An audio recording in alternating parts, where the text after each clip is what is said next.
Welcome to another episode of Missing Pieces, my weekly audio journal where I talk about what I'm up to and what I'm into. Experimental intro there for you guys. I just came up with that and I thought it'd be fun to try it on, see how it fits. And I kind of like it. It's short and sweet. And I think it's a good example to myself and everyone out there that's listening to this that even if you've done something every week of your life for the last several years, it never hurts to try new things and experiment, which is something that I did this week as well. And we'll get into that. But before that, I'd like to welcome everyone into June, the unofficial start to summer as I see it, and also my favorite month of the year. June has so much promise and potential to it because you're finishing school, the days are getting longer, the days are getting warmer, and you're just ready for the prospect of summer and all the months of fun that are ahead of you. At least that's how I feel. And I think probably a lot of other people that are kids probably feel the same way. But I love June. And this June I kicked off with a bang. But before I get into that, let's talk about how we finished up May. Did one of my favorite activities that I just love to do, and I'd love to do more in the month of June and July and August. And let's just make it all year. And that is hiking. Something that I just like. I don't know what it is about hiking. I think it's because it's this thing where you're just out there in nature and you choose what you want to do, where you want to go, and you just get to experience it. You get to exercise while you're doing it. You get to see great views. I do it with my family, so I enjoy that as well. And it's just so much fun. So Cody last week was Memorial Day, and Monday everyone's off. Clark Man's off of school, so she decided that we'd go hiking. And she actually found us a new spot to go that I really enjoyed. It was a bit of a drive to get there. It was probably about an hour of a drive. But we ended up going to a place called World's End State Park, which is near Forksville, Pennsylvania. Maybe somebody out there that's listening to this, maybe you've been there. In fact, I got to make a note here to talk about. We actually met a fan while we were out yard selling this week, and I want to talk about the prospect of that and the fact that there are actual people, real people in the real world that are watching and listening to our stuff, which is just wild. Because oftentimes, I see numbers, right? I see people viewed things, which is cool, and an honor, and then sometimes on a rare occasion, I see comments from people. And then, it's just all digital. But then when you actually like meet someone and they can express to you how you make them feel and the impact you've had on them, it's crazy. And it's still something that I don't think I'll ever get used to. And I've never like felt special in any way because I'm just a dude doing my thing here. But man, it's crazy the impact that you can have just by sharing your silly home movies with people on the internet. And we'll get into that unless I forget because it's not on my outline, but something that I just thought of. So virtually typing that in. World's End State Park. We went to this trail called the Canyon Vista Trail. It's a 4-mile loop, and it's a moderate trail, so not the easiest thing to do. We've got Clark Man with us, who I am wildly impressed with because last year when we did some hiking last year, and he wasn't overly into it. Like I kind of had to bribe him to go hiking last summer on this one that we did. I don't think I even filmed it or anything. We just kind of went out for the day, but I was like. He was like, oh, I don't want to go. Can I hang out with you? I'm like, how about this? How about if we do the hike? I'll take you out for some dinner. And he wanted Chinese food. So that was enough to entice him. And the whole time he's kind of complaining and stuff. And I'm just like, this is what it's like being a parent. This is what it's like having a normal kid, right? Well, this year, things were totally different. We get up to this trail. We pull into like the main area, first of all. And I'm actually going to be editing a video on this while you're listening to this probably, or while this is exporting, I'm going to be kind of working on the video that I shot. I got about an hour of footage of this day of us just hiking. It was kind of a experimental test with this camera called the DJI Osmo Action 3. It's kind of like a GoPro alternative. Just wanted to see how it would perform out there in the wild. But we get to this spot where everybody parks at, and then we go over and look at the map, and we're like, okay, where's this trail at exactly? Because none of our stuff worked in terms of GPS or cell data or any of that. I guess GPS would have worked, but the cell data that we're using on our phones, there's nothing up there, which reminded me that I need to sign up for All Trails Plus. It's this app that I use for finding trails, but apparently you can download offline maps if you pay for the premium version of it. So I might do that because it might make life a little easier. Luckily, we had a guy there that was giving his dog some water by the map, and we asked him like, hey, do you know where this trail is? And he's like, oh yeah, it's up on the road up there. You just drive up a little bit. So it's like, okay, cool. So we drive up, and I see the spot where you can pull off, and we miss it. I'm like, oh shoot, we missed our spot. And this is where it gets kind of crazy. We drive up a little bit further. I'm looking for a spot to turn around, and then I find this little pull off spot, and I pull in there to turn around, look up, and there's literally like this archway with a sign on it that says Canyon Vista Trail. I was just like, dude, it was like meant to be. And it's weird, like even this week, there's been some things that have happened where it's almost like, I don't know, it's not like The Secret or whatever, like materializing things or like envisioning things that like come into you, but it feels to me like things are happening like to me or for me, if that makes any sense. And maybe everyone feels this way. Maybe it's just one of those things where your brain's dialed into a certain frequency and then you just start registering things that maybe you would have went unnoticed before. Like I've talked before about if you say you get a new car and you're driving that around, you start noticing everyone else that has that same car. It's one of those things that would have been happening otherwise, but like it just feels weird. It feels mystical. You know, you can assign meaning to anything you want. I think it's fun just to be like, oh, it's mystical, you know? So anyways, we pull up to this place and it's like right where we're supposed to be, which is wild. And it's like, okay, that guy that was there, was he there for us? Are we living in a simulation? I don't know. And like we missed our turn where we would have stopped at, but then we stopped at this place to turn around and it was like right where we were supposed to be. It was so cool. But we went for the hike that day. And I mentioned before, Clark Man really wasn't into it. A year ago, 7-year-old Clark Man, I had to bribe him for food. He's complaining the whole time. This time, the dude is leading the way. He's all about this hike life. And this wasn't just like a trail that you just go walking on. It was like steep hills and stuff. He got himself a little walking stick. And he loved it. And that just made me so happy because it's like, you know, I love hiking. Cody loves it. And now we got Clark Man on board. It's an unstoppable hiking force now. So we hiked this trail. It was a 4-mile loop. There were some peeps on it. Not too many, though. We did stop and have some food. And we stopped to look at the vistas. It wasn't just named the Canyon Vista Trail for nothing. Oh, no. There were like 2 different spots where you could stop and just like look out over this entire valley. And that is why I love hiking, because it's just like we did all this work to get to the spot, got the heart rate up a little bit, felt good. And then you stop here and you're just like, dang, look at the world. Look at that world. And so I was loving every little bit of it. And we did this loop. One other thing that happened like the right way is that there was this fork at the beginning and you could take the one direction, you know, and do the loop, I guess, clockwise, or you could do the counterclockwise. And I was split. So, and I get paralyzed with, decision-making choices. I hate having decisions to make, especially if there's, you know, having 2, not so hard, but if you give me like a whole menu or something, I'm like, oh, I want this, but what if I got this? And like, what if I'm not happy with that? What if I get this? I hate making decisions. I just want things to be decided for me. You know, and that seems weird too, because I am the type of guy that likes to, you know, I like to make, I guess, well researched and thought out decisions. And when I make a decision, it's usually not the wrong one because I've thought about all the different options and what that could lead to. And then I have researched it, watched like videos, reviews, whatever. Like I go probably a little too far in. I'm not like an impulsive person by any means. But when I do make a decision, it's a good one. It just takes me a really long time to get to that spot. And I feel paralyzed in the meantime. And maybe you felt that before too. But since I had 2 people with me, I'm like, you guys decide. Whichever way we're going, I'm happy. We're going to see the same thing either way. Cody decided that we were going to go counterclockwise. And I have to tell you, I'm so glad that we did. If you ever make it out to this place, which I know speaking to probably 99% of you, maybe less, because we have a large United States population. This is me analyzing this. We've got a lot of people in the U.S. listening to this or watching this as a part of my audience. And you would think that there's at least a 2% chance that if everyone was split evenly just in the United States, 2% of people live in Pennsylvania if we divide it by 50. But then you got the international audience, so it probably is 99% chance that you'll never go there. But you could come in from New York. I mean, who knows? Anyways, why? Do the counterclockwise route. It takes you on this nice little creek area when you start out. And it's lovely because there's people down there swimming. There's some great spots. I mean, it could be good to end there because you could jump into the water at the end and cool down. But you get off to a nice flat start. And then you cross the road that we were driving on. And then you see the parking lot that we would have maybe started at had I made the turn off in the right time.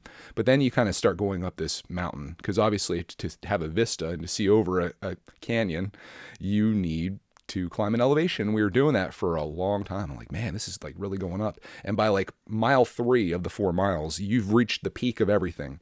And then that last mile, the one that you would have started out on had you gone the clockwise route, that is like straight down the side of a mountain. So we would have started, had we gone that way, had all the planets not aligned and everything worked out for us in that day, like happening to us, like I said, we would have started out going straight up the side of a mountain alongside the road. And I don't know if we would have gotten the Clark man completely on board going that way. Like, he was hyped at the beginning, and he liked the whole thing, but I'm worried that if we would have gone counterclockwise, going straight up a mountain and doing basically all of the elevation in that first mile, probably wouldn't have gone over very well. So it was just an example of like the whole day working out for us.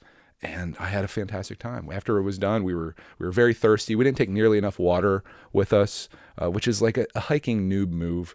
So we went to the little like snack shack or snack shop that they had there, and we got some very expensive Gatorade.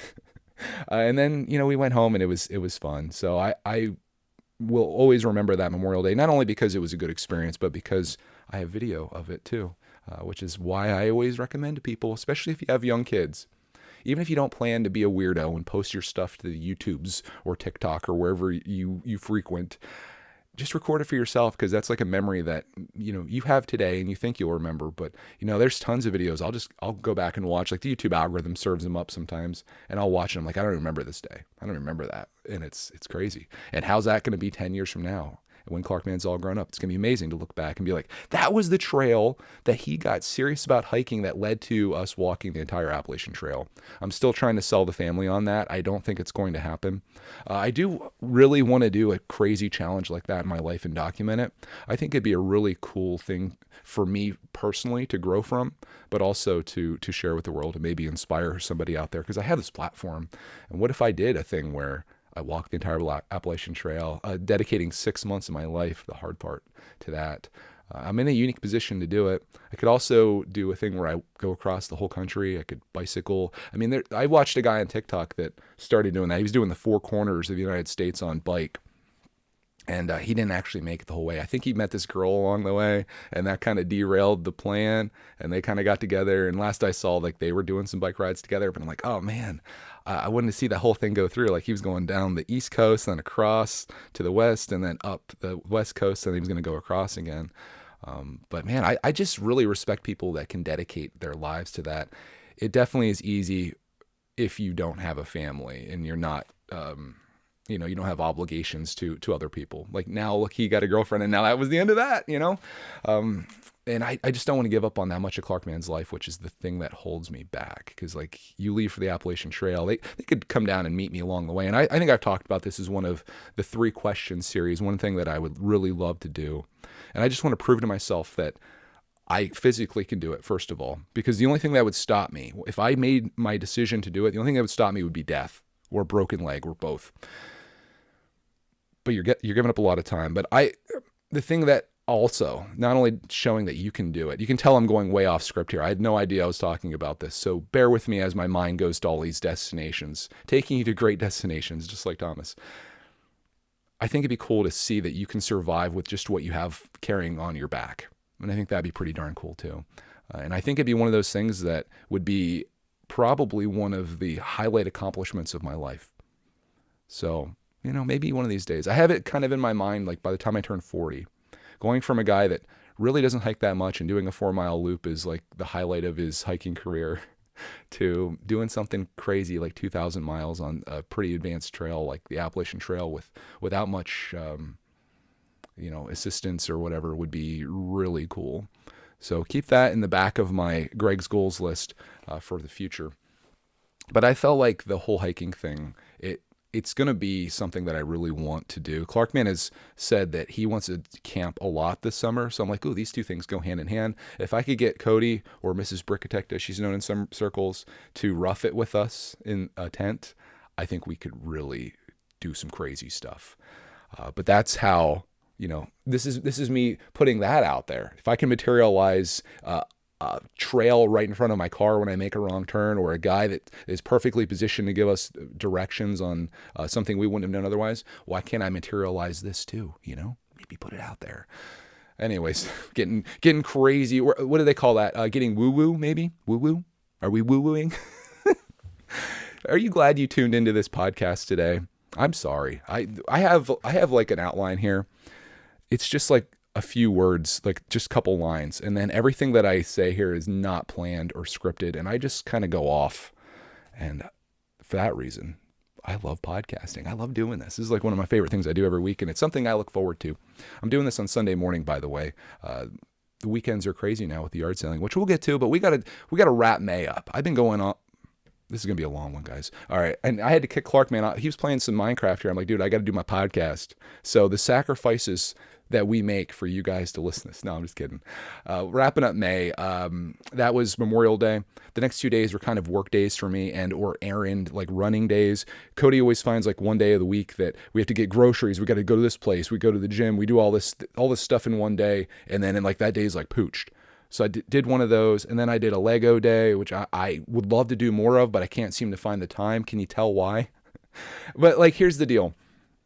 I could be sitting down here doing Lego stuff, building Lego, trying to make videos for this Lego audience, which I'm sure they appreciate. Or I could be out enjoying life and being out hiking. And if someone's maybe thinking about doing one of those two things, the Lego's always going to be there. So that's the way that I look at it. And I that's kind of become, I wanted this year, and I think one of my goals was to like really make Lego like my full-time gig, like really go in on it. But I feel like it just naturally become like a lower priority for me because there's so many other things that I want to do in this life. I'm not just a guy that dedicates his entire life to Lego. And there's people out there that do that, and I respect them. They make a great living doing that. They become a great source of information and entertainment. But I don't know, dude. I want to be a Renaissance man. I want to do like this and that and everything. And for those reasons, I'm out. But for those reasons, it's really hard for, I think, people to follow me on my journey in some cases because they want one particular thing. You know, like I can't just do pizza. I got to do pizza, pretzels, pickles, and parks, you know, because I love all these things. I love too much in this world to be narrowed down to one thing. So instead, I just do everything. And that's what keeps you from getting burnt out when you're doing, I guess, anything. You know, if you do too much of one thing, even if it's something you love. I think oftentimes about people switching to video games. You would think that maybe someone that plays video games for a living would love their life. Like they get to play video games all day. That's so much fun. It is until you do that 8 hours a day, every single day, and you're live streaming it and you're playing the same game because that's what people want. You get like, I just think it would be just as tiring as doing any job, is working in a factory. I mean, you know, the concept of it may sound more fun, but anytime you like really dedicate yourself to one thing, unless it's like you're just super passionate, and there's some people that can just dial into that thing. That's just not me. I'm just all over the place. And I don't know. I think that's fun. Maybe it makes things more interesting because instead of me, you know, I'm talking about hiking. If all you saw me do was hiking, I think a lot of people would be kind of upset with that. In fact, I don't know how the hiking video is going to go. I can't imagine many people want to see it, but I got like an hour of footage I noticed, and I'm going to kind of bring that into something that's usable. So maybe somebody will, like, you can virtually go on an experience with us like that. And, you know, we've got all this other stuff that I love to do, like RC stuff. I like gaming myself personally, not on a huge level. I try to squeeze that in when I can. And we'll talk about that in a little bit because I didn't get much gaming in this week. Zelda, I don't know if I played it at all, to be honest. I was thinking about that game and all the hype around the new Tears of the Kingdom. We're skipping things here. I'm trying to get you guys out of May. We're skipping around. I'm like playing the Zelda game, but then I'm thinking, am I missing something here? Like everybody talks about these games being the greatest games of all time. But for me, I do love open world games, but I kind of feel like Red Dead Redemption 2 is better than Zelda. And I like the Fallout games and Skyrim, those type of games, better than Zelda. Am I just missing something? I'm thinking maybe I need to put more time into it. I'm not that deep, but I don't know. I don't know. You feel weird when you're a person that goes against the grain, but sometimes I take pride in that too. Wrapping up May, we did the Lego thing, did the running day. That takes us to June 1st, which again, is something I'm looking forward to. Because June is an amazing month, and I decided that no 0 days, like I'm going to do better. There's been some days where I haven't like recorded because it's just like a work day or I'm like editing and it's like nobody wants to see me edit. But I am trying to remember that every day does have a story. Every day turns into something special. I don't really notice that until I start like recording things because you start thinking in your mind like, oh, this is kind of interesting. And then you record it and it's like, hey, that day actually existed. And it actually makes it easier for me to do these podcasts because like right now, I didn't really do anything on the last couple of days of May in terms of recording. And I have to like think back in my brain because I'm also not taking good like notes or journaling like, what did I do those days? Like, there was probably something cool that happened that day. Why didn't I make a little short on it? That could have been fun, even if it wasn't a full day. Like, there's so much opportunity for everyone, including myself. And I need to remember that. No 0 days, if you've been around a long time, you know what no 0 days is. It's the philosophy. It's actually a hiking philosophy, where 0 days is a day where you just take off. You don't do anything. You just rest. And that's essential, especially if you decide to walk the Appalachian Trail. And that's where I heard about this concept. But in my life, I'm trying to do this thing where there are no 0 days. Every day is like moving forward towards a goal, having momentum, trying to get something done or to better yourself in some way, to always make progress. Don't just take a day off where you don't do anything. That's not my style anyway, especially when every day it's like I kind of choose what I want to do. And I don't say that to flex or brag. It's just like, it's how it is. And it makes me very happy as a person, as opposed to my old life that I had before the graces of YouTube smiled upon me, where I would have been very depressed doing the life that I was in before. I was in finance, if you're new to the series, and I was living the life of a sellout, doing something that I didn't necessarily believe in, which is putting people in debt, making them a slave to the lender. And I just so glad that I'm not doing that. Even though I was supposedly helping people, that's not how I want to help people. I want to help people in a way that brings them happiness. There's Mellow Cat creeping in as a live studio audience. Speaking of that, going off script here again, I'm just going to crumble up virtually my outline here until we get to listener feedback. Jack Frost, my unofficial cat, has been coming around. I think he's a love ball, and he's real sweet. If you saw the video on him, you know how nice he is. In fact, he likes me more than Mellow Cat does, probably. He's been coming around every morning, and I've been giving him treats. So far, I've given him about 2.5 bags of treats, or packs. Back in mail time, people send us so many treats from Mellow Cat that there was more than she could eat. So Jack Frost is getting those.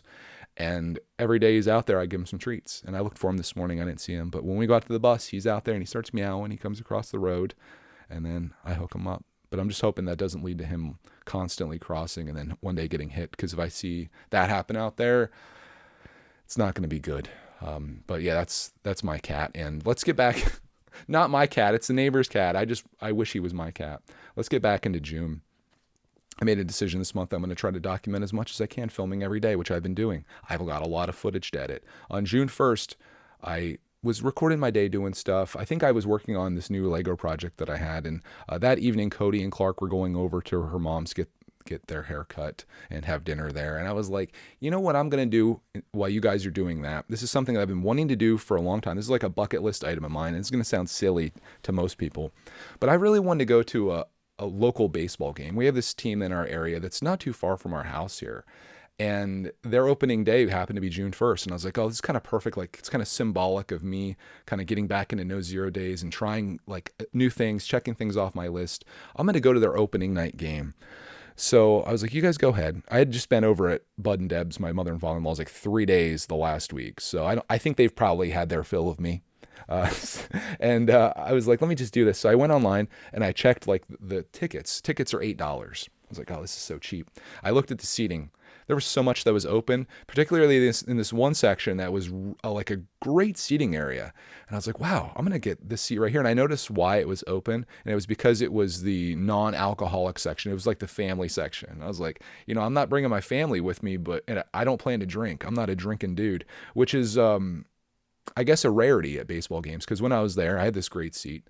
Of course, like it was really awesome being there. The evening was wonderful. The weather was great, but everybody there had at least one, possibly 2 beers in their hands. So it led me to believe that the majority of people go to baseball games simply to drink beer. And this may be like to some people that go to baseball games regularly. You're probably like, yeah, Greg, like you didn't know that. Well, I don't really do much for baseball. It's been a sport that I've tried getting into several times throughout the years. And it's just so darn boring that I can't bring myself to watch it, particularly on TV. But I was like, hey, maybe being there and being in the moment and kind of having a team that you're cheering for, maybe it'll be good. And while I did enjoy the aspect of being there and like being in the moment and like being a part of the fans and cheering and all of that, like the atmosphere, if you will, the team freaking sucks. I stayed until the end of the 8th inning. And at that point, it was 0-3. The State College Spikes were winning by 3 runs. And at that point, the Crosscutters, which is the home team, they had 2 hits. No runs, nothing. Like just nothing happened in the game. And maybe it's just because they're kind of getting started and warmed up, and maybe the games will be better as time goes by. But I was like, you know what? At the end of the 8th, if they don't score, if nothing happens, I'm going to bail out of this, and I'm going to get out of here before all the traffic lets loose. So that's what I did. I didn't go back to see if they actually won. There was probably like some type of crazy comeback, and maybe the 9th inning they scored 15 runs, and it was the most miraculous finish to a baseball game in that stadium of all time. But I doubt it. Cody's mom asked me if I'm going to go again, and I'm like, I don't know. It's not a financial thing. Like, it was only $8. It's a time thing. Like that, I spent like 3 hours there probably, and I was just thinking like all the things I could have done during that time. It wasn't overly interesting. I don't know if I'm going to go back again. I think I'd rather use that time to do almost anything else. Something that I have been doing in the evenings after that night. Around like when the sun starts going down, I go to the basketball court where there doesn't ever seem to be anyone there, and I just shoot hoops. I put some music on my AirPods. I put my phone like kind of in the grass behind where the hoop is, I guess. And I just go out there and shoot around, and I have a great time. Like I find that very satisfying. It's almost therapeutic, just shooting, trying to hit shots. Like I try to do all these different positions, spots on the court I'm trying to hit from. I try to like hit threes. Like before I leave, I have to hit a 3, but then once I hit that, I'm like, I gotta prove to myself that wasn't a fluke, so I gotta do it again. So I have to hit like 2 threes in a row. It's almost like a obsessive compulsive type thing with me in shooting out there, because it's just like I'm like trying to hit these shots from these spots. And now I've become Dr. Seuss. But then I'm also like, I put these stakes on it in my mind, and I'm sure most kids that have played basketball have done this. Like, oh, you got to hit the shot for $1 million. I'm like, okay, I'm going to do this thing in my mind where I'm going to start with easy shots. You hit this one, and then I make it progressively harder to see where I fail at. And it's a blast. I enjoy that thoroughly. So I've been doing that as kind of like a little solo thing to get some exercise to move around a little bit. And that's been like my evening thing. And it's been great because the weather's been fantastic. It hasn't rained in Pennsylvania in about 3 or 4 weeks. So yeah, we're having a good run there. Other things that happened. Oh, I forgot to talk about this before May ended. Clarkman had his field day at school, which he was really looking forward to. It was a thing where the whole day they went to a local park. Like they all got into a bus at the school, went to the local park, and they spent the whole day outside. Like they had, I guess, like snow cones or slushies or whatever, which was like a highlight of the day for him. They had like towels that they brought out. They played kickball. It was just a whole day where all the kids could just celebrate being kids and having fun the whole day outside. So he had fun with that. And then they did it again. Like that was on Tuesday, I think, or maybe Wednesday. Yeah, he had to go into school on Tuesday, which was like a regular day. After having Monday off, and then Wednesday was like party day, and then there was like a little regular day on Thursday, and then Friday was party day at the school where they just went outside on the regular playground and played outside for the majority of the day. And now he only has 2.5 days this week, so like school's almost over, and June is in full force, which is where I'm kind of taking back to. Thursday, with the day after Clarkman did his thing, was that the first? Yeah, I'm getting my days all together. This is why I need to document this better. That was the day that I did the Crosscutters thing and went to the game. That was fun. Friday, it felt like once June hit, everything was just like rolling. So like that was my day that day, and that was like the highlight of that day. That was my no zero day checked off. And then Friday was another yard sale day, and these were the community yard sales actually not too far from my house. So Bud and Deb came over, picked me up. We went out yard selling on Friday, and there weren't too many that were happening in the community that we were going into. Most of the people were saying like Saturday is going to be the day. Which it was, and I'll talk about that in a second. But that was the day that we ended up meeting a fan in those community yard sales, and it was a kid and his dad. And I was just looking around. The kid comes up, he had a GoPro, and he's like, "I'm filming too." And then his dad comes over and tells their story about how much they enjoy our videos and how much it means to them, and how their son, their son, basically has all the same hobbies that I have. He's like into RC, he's into Lego, he's into making vlogs and all this stuff. And it was just really cool to see how much I've impacted him without even realizing it.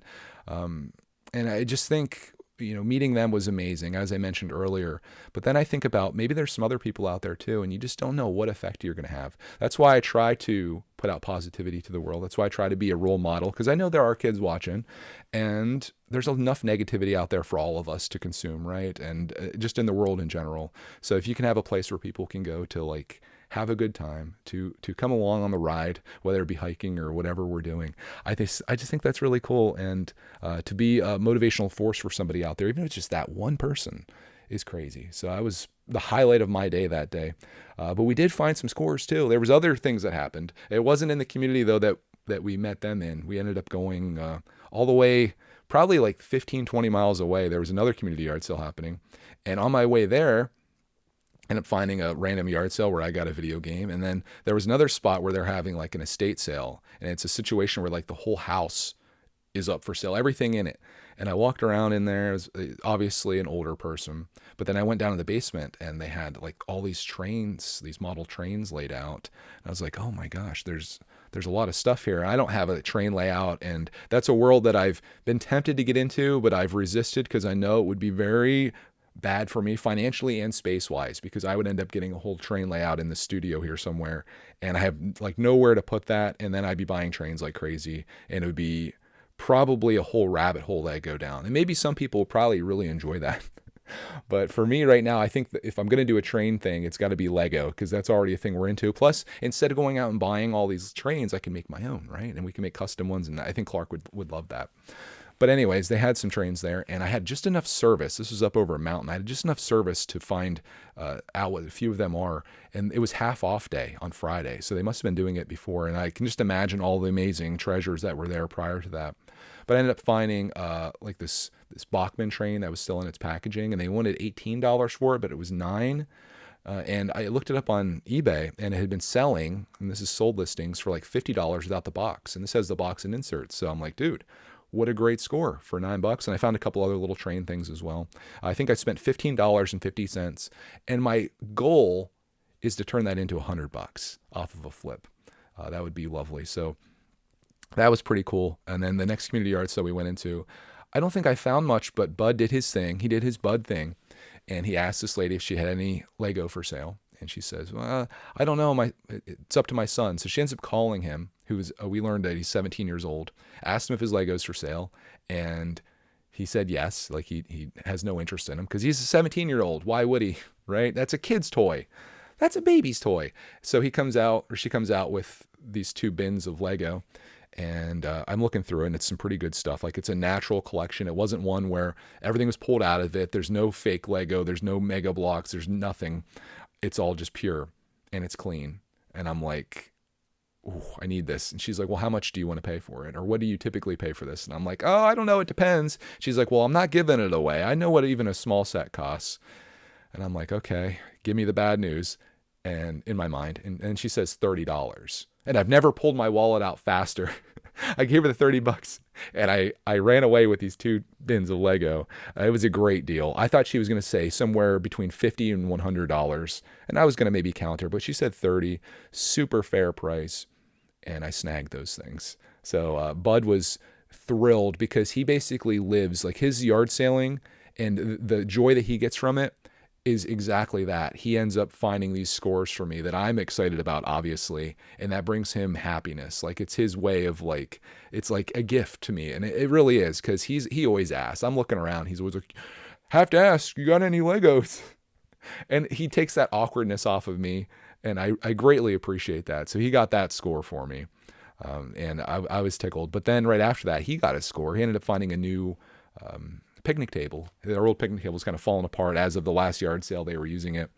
And we were thinking about maybe going online and getting one. And they're very expensive, surprisingly. But this guy had one out. He wanted $50 on it. Just had a sign on it. So he went up and knocked on the door. And of course, Bud being Bud, he negotiated it down to $40 because he's not like me that just accepts things.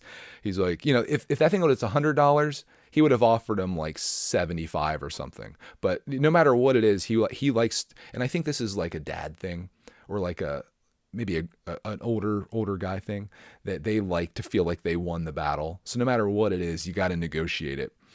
and he got it for 40. So we ended up going and getting the trailer and coming back and getting that. And that was my day. I was pooched after all. That was a pretty long yard sale day. We were out probably until like 2, 3 o'clock in the afternoon by the time we got back with the trailer and the picnic table and all this stuff. But I had a good day of scores. And of course, I did a video documenting all of that. So you get to come along with me on my yard sailing journey on Friday. But then you get to do it again on Saturday. Clark Man, of course, off. So Clark comes along and we dropped Deb off at her friend's who's having a yard sale in the community that we started on Friday. This time there's yard sales everywhere. And when you know, at the very first yard sale we go to, there is a train table there with base plates glued to it. And inside of it is a whole pile of Lego. And I asked the lady how much you want for it. She says $30 with the table included. I don't need the table, but I'll take it. I'll get the Lego out and then I'll donate the table. And I got my probably my best score of the day on the very first thing that we stopped at. We found a couple other things that day. I found some things to flip, some games, some sealed games. Did that on Friday as well. So I got enough stuff, I think, that through selling on eBay, I can easily offset what I spent. And that's been my goal this year. And I think I've talked about this, where I'm trying to make enough money on eBay through selling things that I own or things that I find at yard sales to flip to pay for all my Lego purchases for this year. And I think I easily did that this weekend because I only, I got like $60 worth of Lego and I got a lot of stuff. In fact, I found this one board game that's sealed that goes for like $30. And I did that again. I found another one that's pretty similar. So sealed board games do pretty well. And that should be enough just through selling those to buy my Lego. And I'm happy about that. So we had a great time. But that wasn't it for Saturday, which is yesterday. So we're almost caught up here. If you're still with me, if you survived. After that, we decided that we were going to go to the Penn's Cave Flea Market, a place that we typically go in September. You've probably seen us have videos from there because we do it every year. And they might even be in a playlist, so you could go through and flea market with us for hours if you want to. But the one in the spring isn't nearly as big. It's about half the size, we come to find out. It's free admission, so we thought, at the very least, we'll just go and grab some food there. And food we did. Ended up getting, what all did we get here? Let me do a rundown. Clarkman won a lemonade. Right after that, French fries. Cody got some of those roasted, sugared up pecans. Delicious. We got a chicken on a stick that they have there. I got a raspberry milkshake. Was there anything else? We shared all of this stuff, so it wasn't like I was eating all of that, but it was like a family operation. I think that's all the food that we got, if I can remember correctly. Yeah. That was it. Oh, Deb got a funnel cake. She wanted a funnel cake, and she said she's only going to get it if I helped her eat it. So as she twisted my arm, I was like, "Yeah, I'll do you that favor and help you eat this delicious funnel cake." So she got that, and it wasn't even me. As soon as she walks over with it, Clarkman comes in like a little vulture, and he's like destroying this thing. But we had that too. And my only score of the day there, I did find some Lego, but it was like dirty and mixed. And the pricing after doing yard sales for like the last month and a half and the days before, I just couldn't pay it. Like they wanted $2 per minifig, which not terrible, but it's not like there was anything special there. And then like just dirty mixed Lego and the prices they were asking, I was just like, thanks, but no thanks. I did find one score there at yard sale price, and this is another thing like materialized. I got an Estes rocket set. It's like a starter set. And if you guys have been following the yard sale journey, you know that I have found a couple of the engines for these things through random yard sale lots that I've gotten. I've had 2 of them. This comes with 3 more, and it's like the rocket, the stand, the whole thing. If you've never seen these before, imagine there's like a base with like a metal rod that goes up, and then you slide the rocket down on that. Inside the rocket, the top pops off, and you put a parachute inside there that you kind of stuff in. And then at the bottom of the rocket, you put one of these like cardboard engines is what they call them, but they're just like a cylinder with like some type of explosive material in it. I don't know what it's made of. And then there's like wires that run off that to a thing that you press a button on, and that's where it gets real fun because you press a button, you launch this thing in the air. When it hits the pinnacle of its flight, the top pops off, and then the parachute pops out, and it sails back down to the ground for you to do this again, assuming it doesn't end up in a tree or miles away, depending on the winds and stuff. So I've been wanting to do this with Clark, man. This is something I did as a kid, and I enjoyed it. So it kind of just came together. And for $3, the lady, another situation where I said, "How much do you want for the rocket kit?" And she's like, "Oh, I don't know." And I was like, "Well, I think she asked me like, how much do you want to pay for it?" And I said, "I don't know. I was just going to get this to fly rockets with my son." And she's like, "I don't know, $3." I was like, "Yeah, I'll take a risk for $3 if it, to try it out." It was kind of open, but everything seems to be there. And yeah, so I'm like $3.25 into my new hobby, as if I needed a new hobby, which is model rocket flights.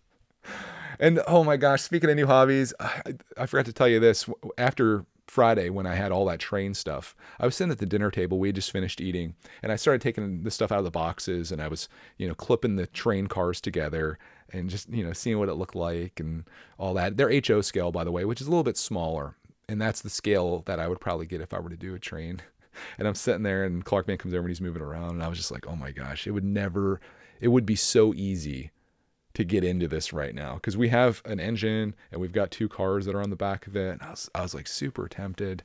But then I'm like, no, I can't do this. We can't get into another train hobby. We already have the wooden train. We have Trackmaster. I mentioned we have 9-volt Lego trains. We've got the newer Lego trains. Trains are fun though. Trains are fun. I bet he's listening. Anyways, that was pretty much my week. Takes all the way up to today.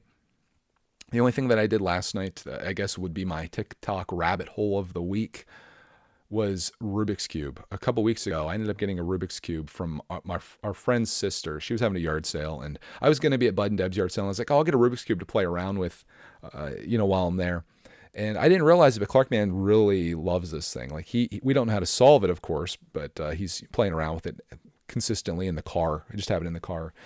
And I came across this guy, this old dude that was like showing you how to solve a Rubik's Cube. And I was like, okay, this is my time to learn.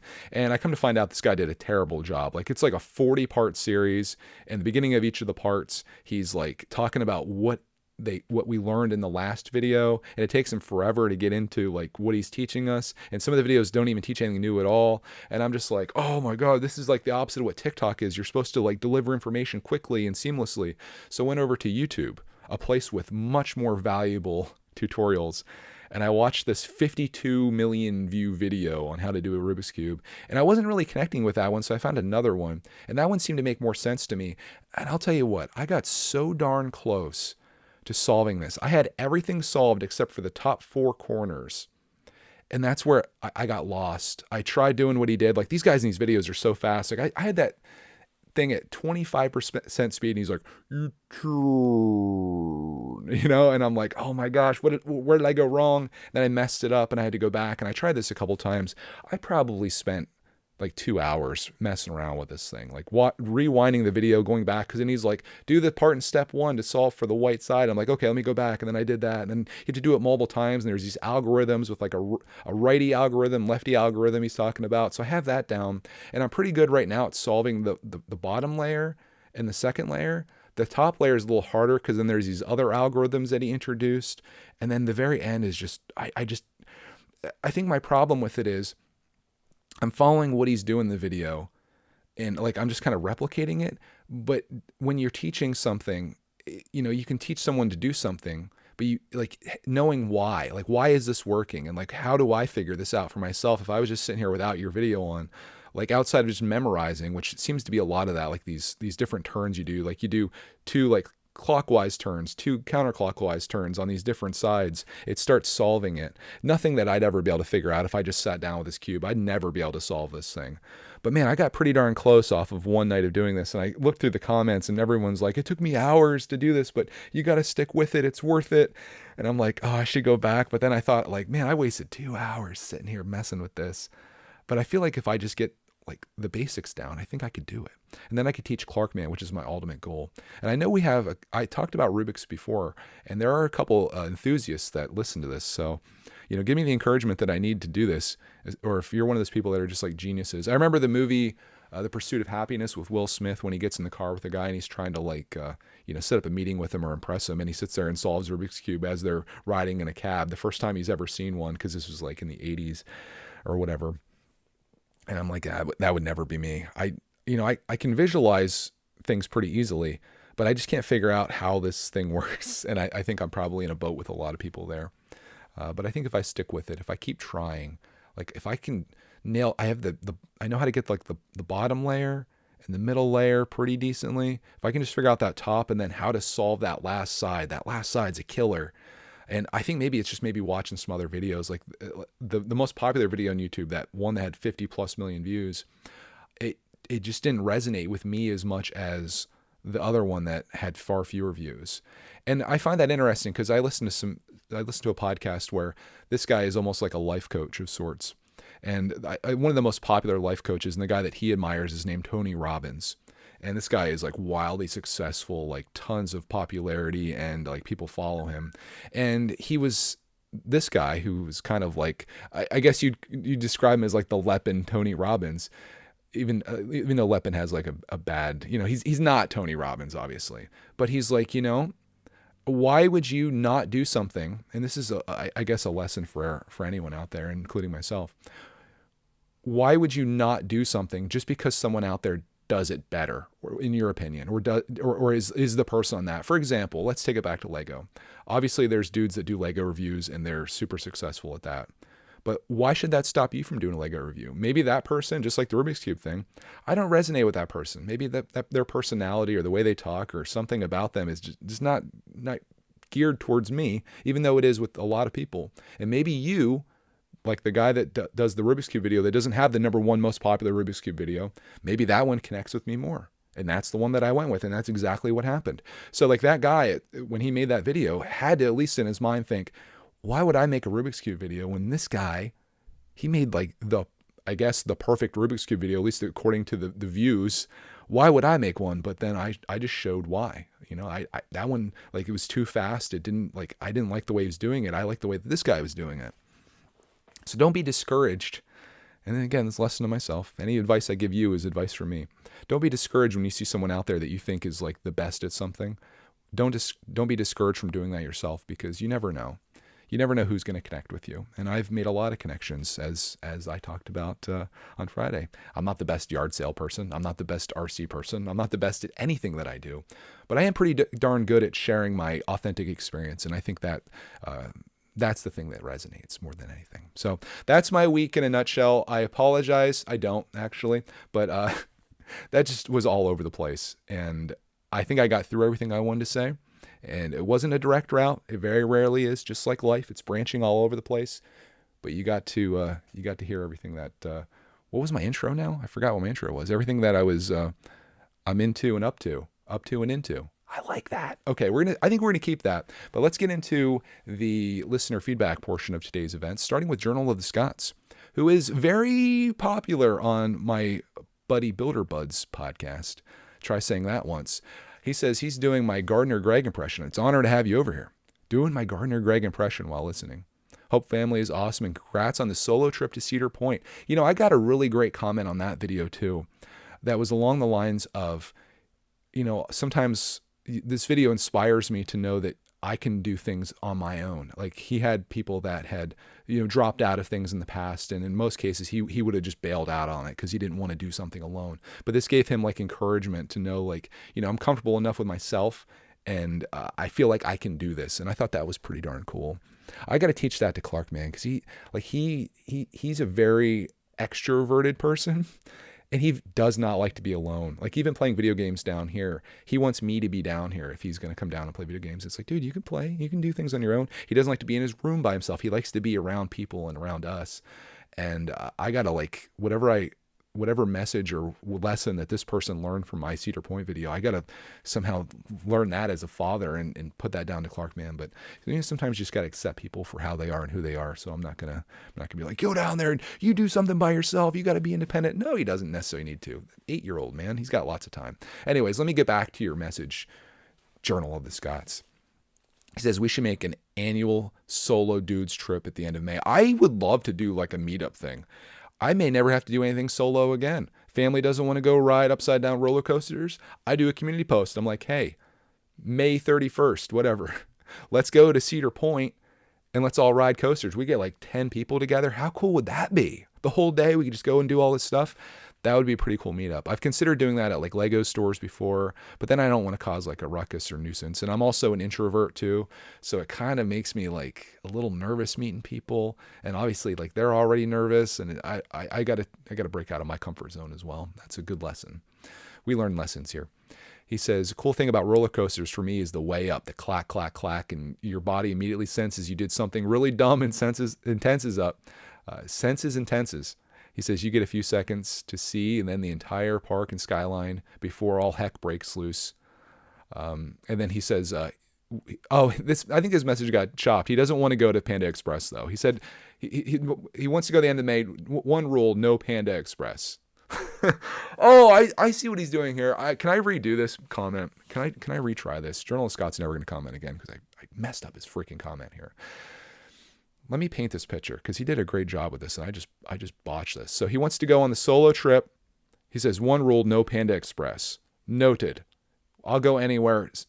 Chick-fil-A ideally, but not possible there. We'll find another place to eat. We can forget Panda Express. Although I will say, if you're walking on Millennium Force with me, you might smell that food and be like tempted into it, but maybe you've had a bad experience.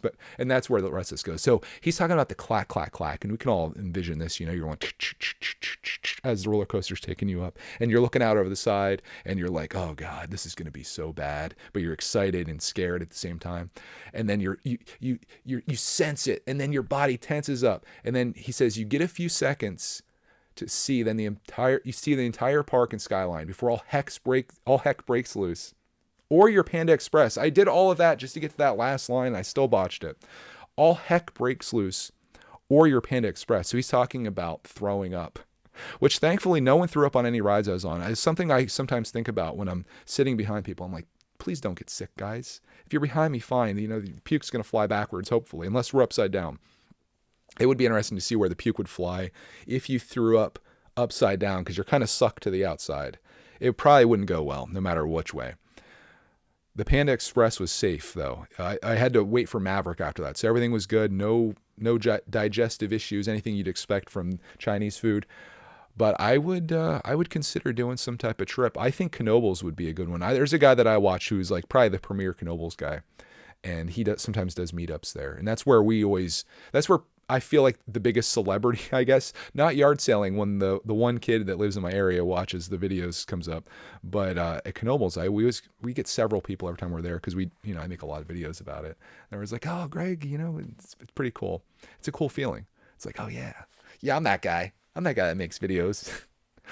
Oh, it's crazy times, my friends. But thank you for commenting, good sir. And again, I apologize for completely botching your masterfully crafted comment due to my poor reading abilities. I can read really well. I don't know what it is. Like when I'm sitting here reading things, like I could read that in my mind perfectly, but I'm sitting here trying to read it to you, and I'm never going to make it as an audiobook narrator. That's one thing I'm going to have to cross off my life goals list. Next one comes from Vasvis Boys, who I'm probably still saying that wrong. He says, hey, Greg, man, that's awesome you did the solo trip. I love roller coasters too. My son is still too small, so we haven't been to a real amusement park yet.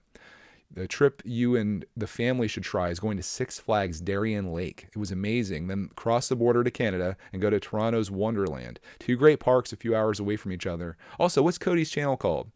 I'd like to have a listen. Thanks for making another great podcast. Okay, we got a couple things to dive into here. I'm up for going to any parks, obviously. Pizza, pretzels, pickles, and parks is my new thing. And they probably have pizza there. They may have pickles. Pretzels always have pretzels, but sometimes they're not very good. In fact, I had a pretzel at the Crosscutters game that was god awful. It was the driest thing that I've ever had in my life. So much salt on it. I turned into a raisin while eating it. It was the worst. So I'm going to give that a 0 out of 5 stars on the Crosscutters pretzels. But I did have a slush puppy with it that kind of helped. Like I almost needed to dip the pretzel in there, almost like a competitive eater when you see them having the competitive eating contest and they're dipping the hot dog in the bun in water while they're like eating those. I almost need to do that with the pretzel. Anyways, I would love to go to Six Flags Darien Lake. I've never even heard of it before. I have my passport. I could go into Canada to go to Toronto's Wonderland. But there are some parks that are a little bit closer that I'm planning to hit up. There are some water parks too. I come to find out that according to at least this list that I saw, 3 of the 11 top water parks in the United States happen to be located in Pennsylvania, which is amazing. So I do want to do some water park action this summer. Clark loves it. That was my favorite thing about Punta Cana, was just hitting those slides they had there. And they weren't crazy. They weren't the Cedar Point of slides. They weren't even the Knoebels of slides. So Knoebels does have a water park too and slides. But I want to go, here's the list, and maybe you can advise me on if you've been to these ones or not. Six Flags wasn't necessarily on my list, but I want to go to Busch Gardens. I think that's the furthest one away that I want to go to. That's in Virginia. I want to go to Dorney Park, which happens to be in Pennsylvania. I want to go to Hershey Park. I haven't been there since I was in elementary school. That's in Pennsylvania. Of course, we're going to Dutch Wonderland. That's the other place we get recognized quite often because I've done Dutch videos. And that's a great park for younger kids. Never have any lines. And Clark Man loves the rides because they're very calm and easy. And you can just literally just get off and get back on the rides like crazy. There's no waits. It's like the opposite of what Disney is. But it's great for younger kids. And of course, the outlets are down there, so Mrs. Brickitect, or Cody, as she's known in some circles, is excited. They also have Round One Arcade that I love, and my favorite ribs that I've ever had in my life at JB Dawson's, which is right near the arcade. Lancaster is such a great place for those reasons. But Hershey Park's not too far away. Again, I want to go to Dorney. They have a water park there, and I want to go to Busch Gardens. Those are like on my list of places. Hershey and Busch Gardens specifically. I want to go to those ones. Try out the coasters and see what they're like and go with Clark Man. So we've got the summer ahead of us to do that. Again, looking forward to it. But yeah, that's kind of like my thing that I love to do is particularly this time of year, my two passions, yard sales, amusement parks. I guess because they bring me so much happiness. I love treasure hunting, and amusement parks are just a happy place in general. Like everyone there is having a great time, and it's just fun to be had everywhere you look, and it's just such a happy place. It's kind of like what malls used to be like. You know, everyone's shopping, having like a community experience. There's very few places that you can go and have a community experience like that, where everyone's just having a good time, spending lots of money, and having lots of thrills. And that's why Pizza, Pretzels, Pickles, and Parks has parks at the end of it. The rest of it is just a food channel. Thank you for the recommendation. Though, if you guys have any recommendations on where I should go to amusement parks, maybe in your home state, if it's not too far away from Pennsylvania, maybe the surrounding states. Obviously, I went to Cedar Point in Ohio. Let me know. I would love to hit some up this summer if we can get it done in like a day or two, like stay at a hotel. That'd be great. Getting to Canada, probably doable. Getting to California, not so much as I would like that. Next one comes from Megan. Says, I took my 3.5-year-old son to Bay Beach Amusement Park in Green Bay. There, we got a recommendation. Got to get out to Wisconsin, see the Packers. Am I giving you an accent? He said he wants to ride the rides just like Clark Man. He loves the Knoebels videos. Those videos are the reason we found your channel 2 years ago. There you go. And then they're like, wait, what's this guy doing now? It was only a 2-hour drive from MKE, where we live, and it made me wonder how in the world you manage the 5-hour drive, then Cedar Point, then 5 hours back. You're crazy. A little bit. It was an awesome day. That's a memory that I'm always going to have, even though it was like a solo thing and I love the family to be there. It was kind of cool doing like this like kind of challenge to myself. And that's where I was talking about earlier about wanting to do some like physically taxing things to prove to myself that I can do it. Like solving a Rubik's Cube as the smoke rolls out of my brain. Next, thank you for the comment. And that's for everyone, if I missed you in the thank yous. Next one comes from Brichter Scale. Fantastic name. He says, your comment about Cedar Point having field trips really brought me back in time. The first time I went on a real roller coaster was Six Flags New England, back when my high school physics class went there. I saw a physics group at Cedar Point. They all had like Physics 2023 on it or something. It says, on the topic of solo outings, I definitely agree. To some extent, I kind of enjoy solo outings for not having to worry about entertaining other people on the trip. I can just enjoy myself fully. I agree too. And as much as you love having a wife and kid, sometimes it's nice being like, you know what? We're not going to stop at the bathroom. I'm just going straight through. And then we get there. It's not like, oh, we need to go get something to eat. It's getting too hot. We need to get some drinks. I'm just like, coaster, coaster, coaster, coaster, coaster. It's, you can kind of, and maybe it's just me as an introvert and an only child. I've just always been like, take care of myself attitude. And it's been a lot for me as an adult to kind of learn to like think about other people's feelings and like accommodating other people and to be like caring a little bit, because my family just wasn't like that. And I was oftentimes just alone. So for me to do a trip like that, like to some people it seems crazy, right? Like, man, I can never imagine going to an amusement park by myself. Well, for me, it's like, dude, I do everything by myself. And it's like, this is where I thrive, but I will say, if you are thinking about just being the solo Rolo type person, having a family does bring exponentially more joy to your life than the joy that you get from doing a run like that. But sometimes you got to have a little me time, right? And that was my me day, so I enjoyed that. Let me see where I left off here. I should be just reading your comments and then replying, but I'm interjecting in this to steal a court term. He says, I enjoy solo outings, not having to worry about entertaining other people on the trip. I can just enjoy myself fully. But it is good to do things with people also, as there is a whole other experience in itself. Agreed. I have been listening to this podcast using the podcast app, but came here to comment. One last thing, in terms of space movies, you had Clark Man check out Hidden Figures or October Sky. They're more about the early development of the space program, but I love both these movies. Apollo 13 is also amazing. I watched that when I was 6, so I think Clark should love it too. Sorry for the long comment. Never apologize. Thank you for coming over from Podcast Land, which I'll say to everyone else out there, if you're watching this on the YouTubes and you're tired of looking at my face, you can listen to this as a podcast wherever you can find podcasts. Apple Podcasts, Spotify, I think are the two common ones. October Sky, I remember watching that in physics class because we didn't actually do much of anything in there outside of watch movies and make Estes rockets, which definitely helped my love of such things.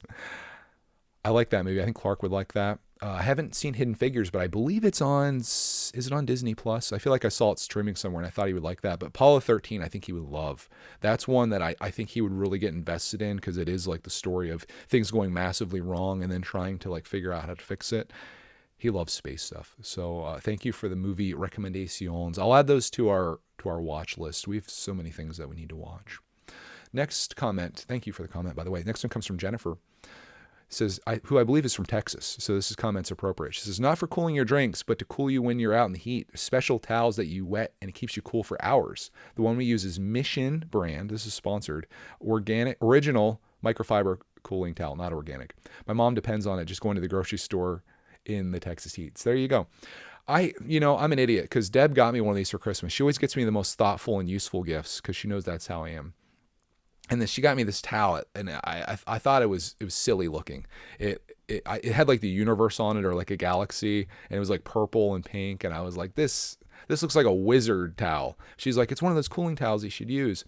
And I never used it. I don't know where it is. I don't know what happened to it. But Bud had his yesterday at the flea market, and I was a little jealous because it was super hot. So if your mother-in-law gets you a thoughtful gift, here's probably my final lesson of the day. Take advantage of it, even if you're going to look like a wizard when you're using it. Sometimes having a towel like that can be very helpful. But I will put that on my Amazon list because that could be really nice even for hiking or just going out at the amusement parks. Put some cold water on that from the bathroom, and then boom! Instant relief, especially if you don't have to worry about your hair or your makeup or anything getting all destroyed, which I only worry about occasionally. Next one comes from a repeat offender, one of our most loyal patrons. This is from Janelle, who says, my closest Planet Fitness is in our old Kmart, which ours is too, technically, because Kmart, if we're following the trajectory of things, Kmart became Hobby Lobby, and then right beside Hobby Lobby, in like the same exact place where Kmart was, is now Planet Fitness. So I am indirectly still getting to go to Kmart. It's just branded as a fitness place now instead of the place that I love, which is Kmart. If you want to see some old Kmart videos, I do those too. That's probably a place we'd get recognized if Kmart was still around here. I'm going to try to get to a Kmart one of these days. I think there's one still in New Jersey, I think. Maybe we can make it there. She says the college students can use it free as the college has a contract with it. Pretty cool. It probably makes it very busy. There are a few things that I grow from seed. She's kind of commenting on all the things we talked about last week. Carrots are the only that I can think of that we grow from seed. I like to grow my own vegetables and fruit because I like knowing what was in the soil and what fertilizers are used. I didn't know you haven't finished the Lego build. I just thought I missed it and you privated it. No, she's talking about this project that I'm working on, or I guess I finished. It was the pirate, which I'm going to talk more about next week because I'm doing a little bit of a YouTube experiment. It says, I'm glad you went to the amusement park. Well, thank you, Janelle. Thank you for commenting on all of my random things that I talk about. So some of these I'm just like, I talked about that. My brain just like, after I'm done, I'm just like, my brain has been officially dumped. Next comment comes from G Family. He says, was wondering how the chicken that was sick made out. I believe he was isolated from the rest of the group at one point. It was about 3 months ago. Yeah, she did not make it. I got some really like negative feedback on the video where I showed that. And people are like, you know, Greg, you should really hire an editor, or you should really think about what you post before you show like a sick chicken or a dying chicken. And I was just like, dude, like this, I share what's going on in my life. Death and sickness and illness is a reality that all of us will eventually face, and animals obviously too. But it just kind of showed me that on social media, at the very least, people don't want that kind of stuff. They come for escape. They don't want to see like real things happening in real time. They want to see like, oh, you're going for a hike, you're climbing a mountain, it's a beautiful day, like that. That's the kind of stuff that people want to see. But that's not what I want to give you. I want to give you a realistic experience of what I'm going through. But nonetheless, I was like, this is kind of a bummer. And she died the next morning, and I just didn't film it. I was just like, what good is this going to do other than giving people like information on it? Like, oh, it did happen to the chicken. But it was just like, if people don't want to see her sick and like my final moments, like getting to enjoy this chicken and kind of documenting that, they're obviously not going to want to see her dead. So she died, and I took her and I buried her way down in the backyard out there. And that's what came of it. So now we have 7 chickens. But I'm on the cusp, maybe. We were talking to this lady at the yard sale who has chickens and ducks, and she told me that they live in the same area together. And for the ducks, for water, she just got one of those blue swimming pools that you see everywhere, like little kids get into, and the ducks love it. And I'm like, ooh, if I could even get like another little house, like a little, what I use is like these things for trash cans. You put your trash cans inside and close it up. I could get another one of those for the ducks and get like 3 ducks, have a little swimming pool action out there. We've got a huge fenced in area. The chickens don't use hardly any of it. They're just kind of doing their little chicken thing. But, 7 chickens, 3 ducks. I just love ducks. I've been advised not to get them because they're like really messy and like they poop everywhere. But I love ducks in particular because they're like the ultimate animal. They're aquatic. They can go through water like a boat. Then they're on the land. They can walk, somewhat okay, and they can even fly a little bit. So it's kind of cool to see that these are able to do that. I'd have to do a lot of research to figure out like, can my 48-inch fence keep ducks in? What is raising ducks like? Is there anything else I need to do? Chickens are so easy. If you want to get chickens, go to Tractor Supply if you have one in your area. They have chickens there for sale, little chicks. They throw them in a box. You bring them home. Make sure that they're warm for a little bit and have food and water until they start getting some feathers. You throw them outside and they live there happily without much intervention from you. Like we go on vacations for weeks at a time. I put a whole big thing of food and water out there. They're perfectly fine. And I have a door that goes up and down on their coop. They exist and they're happy, and there's not much you need to do. They're the ultimate pet in my opinion. They're not very lovey like a cat or dog, but they provide eggs to you and they take care of all your food waste and scraps. And they're just fun to look at and, give them names. And, I pet them occasionally. I get in there and I pet them. They don't like it very much, though. I will say I love dogs probably more than any pet because I don't know. When I yard sale, it's one of my highlights is seeing the dogs. I'm like, oh, beautiful dog. As soon as you introduce, or as soon as you like lead in with, that's a beautiful dog. And then you say, can I pet him? Or like, usually the dog comes right over to you.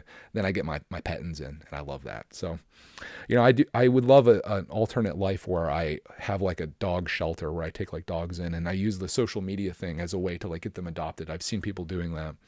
Maybe one of these days I can add that to my bucket list of things to do. But I just love animals so much. And Greg's Farm will one day become a thing once we're done with this chapter right now of the travel life.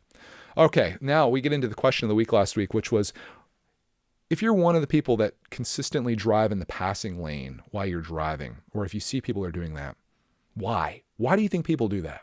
There's no other cars on the road. Why are you in the passing lane? This is from my trip to Cedar Point, where it was just me and this other car on the road, and they're just literally driving the passing lane with me directly behind them. Just like, are you getting over, buddy? And then like passing them on like the regular lane and then driving on. And they just are ignorant to where they're at in space and time, apparently. And I'm like, why? You do realize this is the passing lane, right? And there's people that are like, you're holding traffic up. Let's get into your guys' thoughts on this and your theories. First one comes from Zero the Hero. It says, Greg, stupidity is the reason why some folks' driving skills or were they from, it's either stupidity or they're from Canada or California.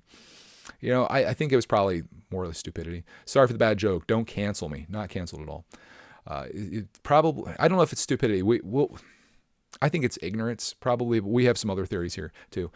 He says, my daughter started to play Breath of the Wild again, and she wants the new Zelda so bad. Question for you. Oh, we got a question coming back to me. What do you think about video games and their cost. I find it way worse than Lego at times. Unbelievable for a disc and some programming. Best game ever is Simpsons. I believe it was in the original Xbox. I have a different opinion than you.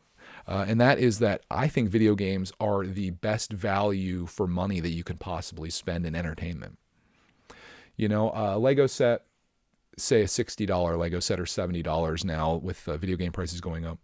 You're going to get a little enjoyment out of that. You're going to sit down, build it for a little bit. And then once it's done, it's kind of built. And then you either decide, am I going to take this apart, build something else? Am I going to put it on a shelf? What am I going to do with it? Versus a video game where you get hours and hours and hours of entertainment. So if you divide the hours of enjoyment you get out of the dollar cost that you put into a video game, particularly because video games over time, unlike Lego, if I were to go try to get a video game from 10 years ago, as long as you don't go too far back, I can get games for like $5, $10. You can get them at a yard sale. I bought a video game this week for $1. And that is, what was that? Borderlands 3 I bought. $1.